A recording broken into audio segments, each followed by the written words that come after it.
Donald Trump, quote, I spoke to Merkel today, and believe me, she wishes she did not do it. Germany is a mess because of what happened. In response, the president of Australia, and I quote, I agree with you, letting 1 million Syrians walk into their country, it was one of the big factors in the Brexit vote, frankly. Whoa.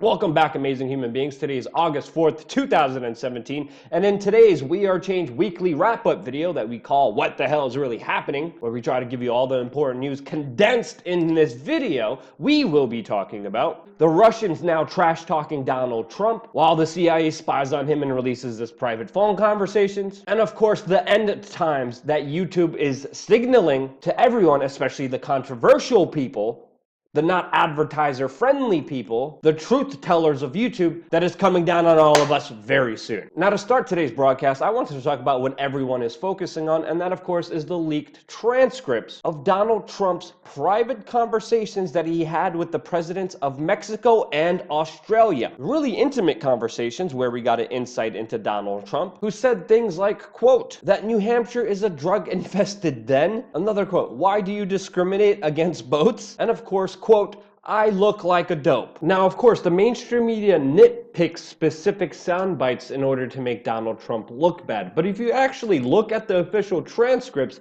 the conversations are very fascinating, to say the least, especially the ones he had with the president of Australia, where the president of Australia admits that in order to stop people smugglers, that he has to deprive them of their product. And of course, he was talking about the deal that the Australian president cut with the former US President Barack Obama that would allow 2,000 migrants that were coming into Australia come to the United States. He even said even if they were Nobel Peace Prize winning geniuses, that he would not let them in the country because, and then he got cut off by Donald Trump, who said that is a good idea. And that quote, you are worse than I am. Trump said, because you do not want to destroy your country. Look at what has happened to Germany. Look at what is happening in these countries. These people are crazy to let this happen. I spoke to Merkel today, and believe me, she wishes she did not do it. Germany is a mess because of what happened. The Australian president said, quote, I agree with you.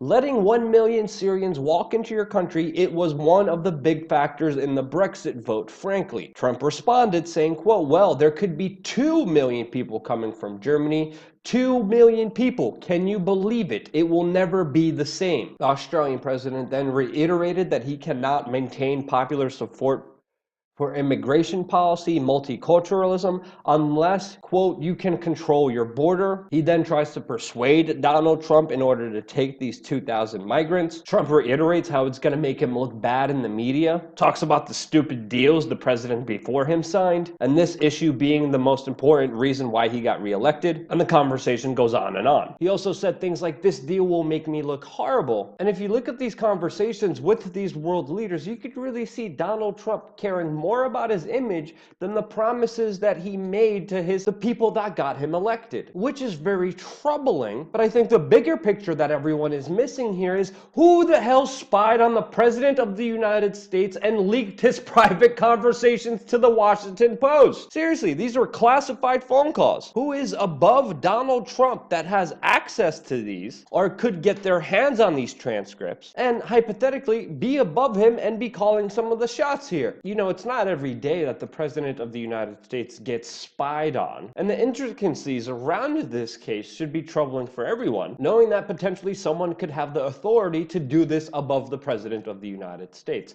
Now, it's also very interesting that it was Amazon's chief, Jeff Bezos's newspaper, the Washington Post, that was the recipient of these transcripts of these leaks, since we know of these institutions and individuals' ties to intelligence agencies like the CIA, which we all know they do business with, but still entirely based on speculation. But there is some credence here, and if you get anything from it, it should be an understanding that institutions like the Washington Post have deep ties to corrupted institutions, and you could almost certainly say are not doing the bidding of the people. Now, in other not so great news for Donald Trump, special counsel Robert Mueller, who Donald Trump selected to look into the Russian influence of the 2016 election, has just impaneled a grand grand jury in his investigation. Now, where this will go, no one knows, but Robert Mueller has issued subpoenas, and since grand jury matters are usually kept secret, we're gonna have a lot more wonderful speculation about Russia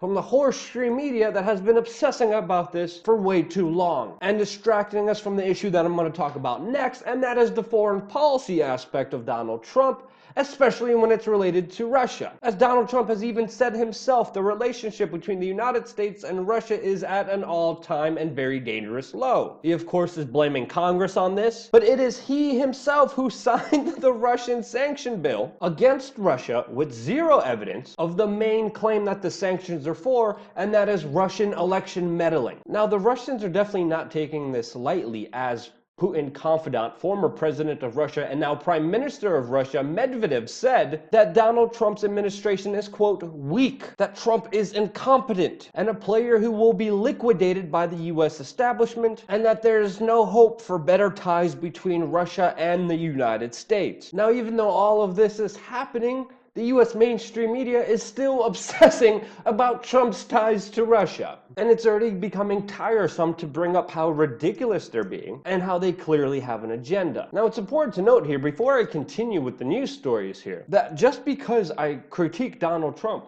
that does not make me on the side of the US mainstream media and establishment.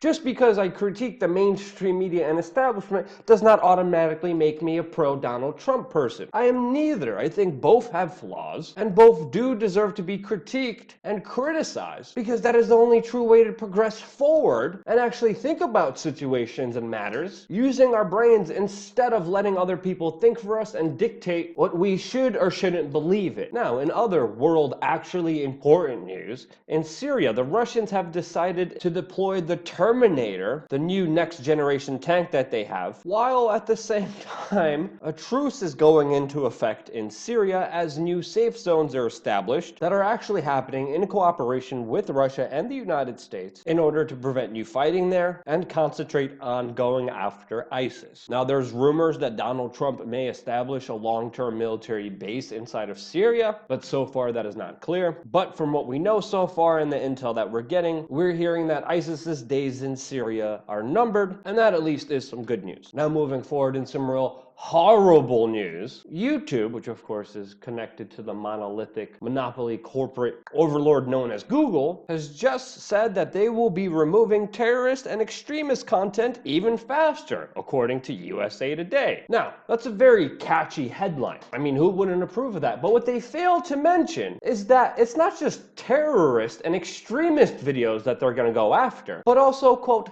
controversial videos that are not illegal, that do not violate the terms and services, that do nothing wrong, except for the amazing, wonderful people at YouTube decided that now this new video will go into a, quote, locked mode, where people won't be able to share the video, comment, like, being related, suggested videos, and pretty much just thrown down the memory hole, which of course they're conveniently saying is not censorship, but it is censorship and demonetization, pretty much losing all your privileges that you have on YouTube. And who, of course, will be helping YouTube determine if a video should be put into this new restrictive mode? Well, no one else than the ADL, the Anti-Defamation League, that just months ago declared Pepe the Frog a meme-ish posting symbol and said that that image and people using that image is an act of hate because it was, quote, a hate symbol. Yes.